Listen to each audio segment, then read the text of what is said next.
ఇక వృషభ రాశి వారి యొక్క ఫలితాలు అయితే ఈ వారంలో మీ గ్రహస్థితి చూసుకున్నట్లయితే కనుక అనుకూలమైనటువంటి ఫలితాలు కొంచెం ఎక్కువగా కనపడుతూ ఉన్నాయి. గోచారం చూసుకున్నా ఎలా చూసుకున్నా కూడా. అయితే ఈ కారణంగా ఏంటంటే కనుక ఏదైనా మీరు పెట్టుబడులు పెట్టేటప్పుడు కానీ, వాహనాలు కొనేటప్పుడు కానీ, యంత్ర పరికరాలు కొనేటప్పుడు కానీ, వివాహానికి సంబంధించిన విషయాల్లో కానీ చాలా అనుకూలమైన వాతావరణం కనపడుతోంది. చేసే పని యందు శ్రద్ధ, ఆసక్తి బాగా పెరుగుతాయి. అన్ని పనులు కూడా మీకు చాలా తొందరగా కలిసి వస్తాయి అని చెప్పచ్చు. అయితే అనవసరమైన వ్యక్తులతో వివాదాలు కానీ, కోపతాపాలు కానీ, గొడవలు కానీ పెట్టుకోవడం మాత్రం అస్సలు మంచిది కాదు. అలాగే కోపంగా కానీ, ఆవేశంగా కానీ మాట్లాడడం, లేదా అనవసరమైన వ్యక్తులతోటి ఈ లావాదేవీలు జరపడం, క్రయ విక్రయాలు జరపడం కూడా మంచిది కాదు. కాబట్టి తొంత జాగ్రత్తలు తీసుకోండి. అలాగే ప్రేమికుల మధ్య ఇష్టము, అనుబంధము లేదా వ్యవహారము బాగా పెరుగుతుంది. లేదా ప్రేమ వ్యవహారాలు అనుకూలిస్తాయి. వివాహం కోసం చేసే ప్రయత్నాలు చాలా అనుకూలంగానే కనపడుతున్నాయి ప్రేమికులందరికీ కూడా. ఇక ఆరోగ్యం పట్ల శ్రద్ధ పెట్టడము, వ్యాయామాలు చేయడము, యోగాసనాలు వేయడము, మెడిటేషన్ చేయడము, అందాన్ని కాపాడుకునే ప్రయత్నం చేయడము, ఆరోగ్యాన్ని కాపాడుకునే ప్రయత్నం చేయడం లాంటివి మాత్రం ఈ వారంలో ఎక్కువగా చేస్తారు అని చెప్పచ్చు.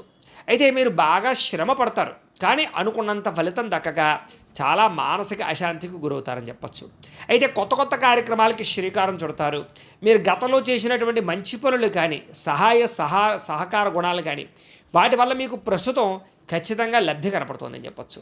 అయితే ఎవరైతే మిమ్మల్ని విమర్శించారో, మిమ్మల్ని పాడు చేద్దాం అనుకుంటున్నారో వాళ్ళందరికీ సరైన గుణపాఠాన్ని ఖచ్చితంగా ఈ వారంలో చెప్పగలుగుతారు. అలాగే ముక్కుసూటిగా మాట్లాడడం వల్ల లేదా ఉన్నట్టుగా మాట్లాడడం వల్ల మీరు చాలామందికి నచ్చరు. కాబట్టి లౌక్యంగా మాట్లాడడానికి ప్రయత్నం చేయండి. ఇక గవర్నమెంట్ పరమైనటువంటి నిధులు కానీ, సబ్సిడీలు కానీ, పథకాలు కానీ, లోన్లు కానీ మీకు అనుకూలిస్తాయి కాబట్టి ప్రయత్నాలు చేయొచ్చు. కుటుంబంలో ఉండేటటువంటి భార్యాభర్తల మధ్య లేదా ప్రేమికుల మధ్య, కుటుంబ సభ్యుల మధ్య కూడా చిన్న చిన్న గొడవలు ఉన్నా కూడా సర్దుకుపోయే మనస్తత్వం అంటే కాంప్రమైజ్ అయ్యేలా ఉంటే కనుక మీరు చక్కగా కలుసుకుంటారు, అన్యోన్యంగా ఉంటారు, హ్యాపీగా ఉంటారు. ఇక వ్యాపార లావాదేవీలన్నీ కూడా చాలా బ్రహ్మాండంగా సాగుతాయి. వ్యాపారాలలో ఏదైనా సమస్య ఉంటే కనుక దానికి చక్కని పరిష్కారం దొరుకుతుంది. మీలో చక్కని ఆత్మవిశ్వాసము, చేసే పని యందు శ్రద్ధ, ప్రతి పనిలోనూ కూడా విజయము బ్రహ్మాండంగా కనపడుతున్నాయి కాబట్టి గట్టిగా ప్రయత్నం చేయొచ్చు. అనేక రకాల మార్గాల ద్వారా డబ్బులు సంపాదించడానికి కూడా ప్రయత్నాలు చేయగలుగుతారు. అలాగే భార్యాభర్తల మధ్య పరస్పర అపార్థాలు తగ్గి ఆనందంగా కలుసుకునే అవకాశాలు, శారీరక కోరికలు తీర్చుకునే అవకాశాలు ఉన్నాయి.